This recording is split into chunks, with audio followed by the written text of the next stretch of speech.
Kumusta ang lahat?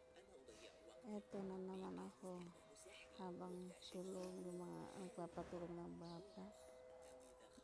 Eto ako nakahiga sa tabi ng alaga ko dahil gusto ko maalagaan siya ng maayos kasi may bisita ang amo ko.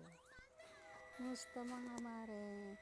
Eto na naman ang nag-iisang Irene, ang isang yaya ng mga batang anim, parating puyat, parating pagod, pero kinakaya para sa pamilya.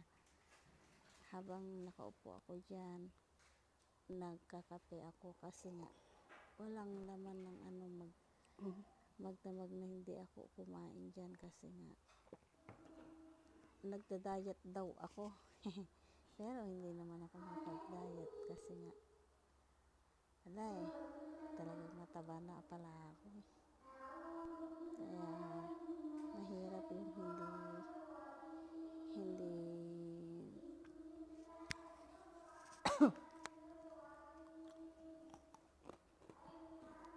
nakalimutan ko yung sasabihin ko, pasensya na po. Walang magawa sa buhay, ito lang